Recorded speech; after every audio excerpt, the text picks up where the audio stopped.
မေတ္တာတဲ့အားကြီးတဲ့သူရဲ့မျက်နှာဟာကြည်လင်တယ်တဲ့မေတ္တာဆိုတာဟာမိမိနဲ့သိတဲ့သူအပေါ်မှာရောမိမိနဲ့မသိတဲ့သူအပေါ်မှာပါကောင်းစားစေခြင်းလားအဆင်ပြေစေခြင်းလားဟာမေတ္တာပါပဲစိတ်ထဲမှာမေတ္တာဓာတ်တွေအားကြီးနေပြီဆိုရင်အဲ့ဒီမေတ္တာဓာတ်ရဲ့အရှိန်ဟာမျက်နှာမှာပေါ်တယ်ကိုယ့်ရဲ့မျက်နှာဟာအရင်နဲ့မတူတော့ဘဲနဲ့ကြည်လင်လာတယ်အေးချမ်းခြင်းတွေဖြစ်လာတယ်မေတ္တာဟာသူတစ်ပါးတွေကိုလည်းကုဆက်စေတယ်တဲ့ဒီမေတ္တာဓာတ်တွေအားကြီးလာပြီဆိုရင်စိတ်ဟာဘလို့လောကဓာတ်တရားနဲ့ပဲကြုံလာမိမိရဲ့စိတ်ဟာမတုံမလှုပ်ပဲနဲ့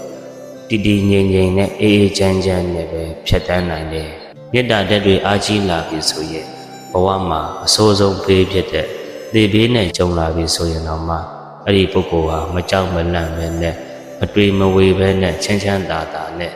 သေဘေးကိုရင်ဆိုင်နိုင်တယ်တဲ့မေတ္တာဓာတ်တွေအားကြီးလာပြီးမေတ္တာရှိတဲ့ပုဂ္ဂိုလ်မေတ္တာရှင်ဟာငါဟာအပယ်လေးပုံကိုကြားမှာပဲဆိုပြီးတော့ကြောက်စရာမလိုဘူးတဲ့ဘာလို့လဲဆိုတော့မေတ္တာရှိတဲ့ပုဂ္ဂိုလ်ဟာတည်လုံတဲ့အခါမှာလည်းပဲဓမ္မပြည်ကိုတော့ပို့ဆောင်ပေးနိုင်တယ်တဲ့ဒါကြောင့်ဦးဇင်းနဲ့တကွဓမ္မမိတ်ဆွေများအားလုံးတို့တွေကငွေကြေးကုန်မှကုသိုလ်ဖြစ်တာမဟုတ်ပါဘူးကိုယ့်ရဲ့စိတ်ကိုထားတဲ့ယုံနဲ့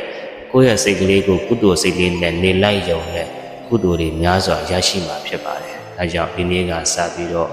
မေတ္တာနဲ့တာဆက်ဆံပါမေတ္တာနဲ့တာပြောဆိုပါမေတ္တာနဲ့တာဘဝကိုဖြတ်တန်းပါအဲ့ဒီမေတ္တာရှင်အဲ့ဒီသူတော်ကောင်းပုဂ္ဂိုလ်ဟာဒီဘဝမှာလည်းအေးချမ်းတယ်လို့